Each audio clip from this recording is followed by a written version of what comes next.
You cannot stay on the summit forever. You have to come down again, so why bother in the first place?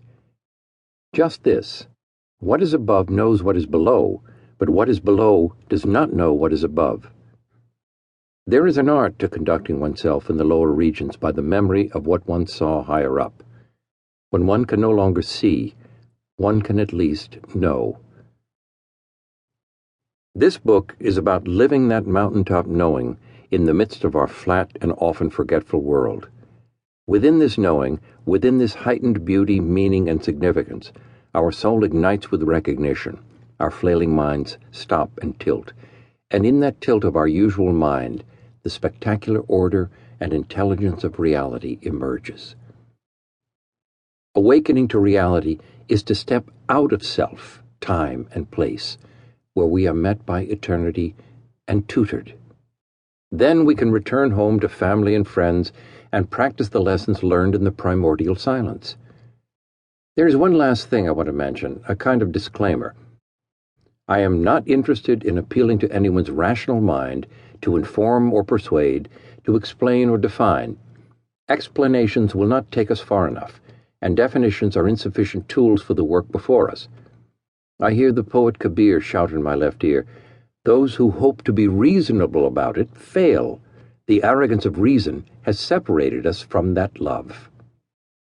One does not come to insight and wisdom through reason, which can only persuade or convince, not intoxicate. Our reasoning cannot reach silence nor touch the soul. It can only grease the gears and pulleys of the mind. The soul needs another lubricant.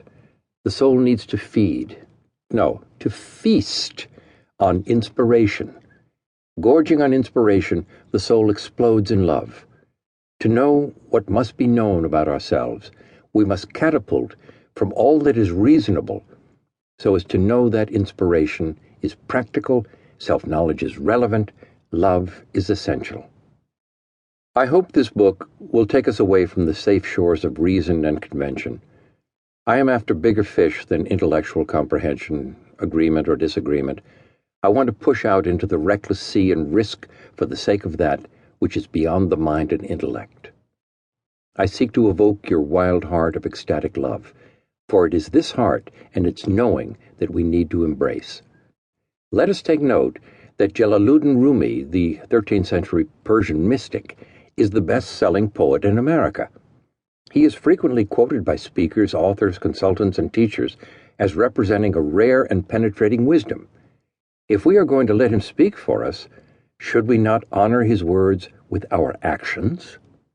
Should we not take to the floor as he would and begin our slow and meticulous dance toward the center of ecstatic love? The clock hands have struck the crucial hour. It is morning now, and time to wake up. Time for us all to get dressed and go to work touching this world with the transcendent flame of our fully lit souls. Let us each be responsible for this. Let us each be a leader in a radical social rebellion of torching the world where we work with our blazing souls.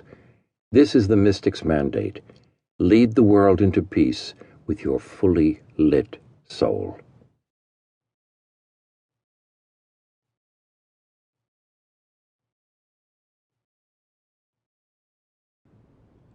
One. Transcendent leadership. The vocabulary of spiritual awakening and transformation has entered the mainstream of society and has penetrated the hearts and minds of a growing number of avant-garde leaders. Corporate America is flirting with innovative paradigms that emphasize moral and ethical values and social and environmental responsibility. Visionary leaders are designing organizations with principles and values born of spiritual awakening. Words like spirit, soul, enlightenment, and sacred are as apt to be spoken in traditional bunkers of conservative capitalism as they are in spiritual communities and subcultures. As leaders seek to cure social ills, as executives seek to energize and humanize the workplace, as individuals seek to live out their deepest values, new dialogues are taking place about the nature and purpose and function of leadership. I would like to enter that dialogue with a radical agenda, a revolutionary notion just barely visible on the screen of public discourse. The premise of this agenda is the assertion that the transcendent, mystical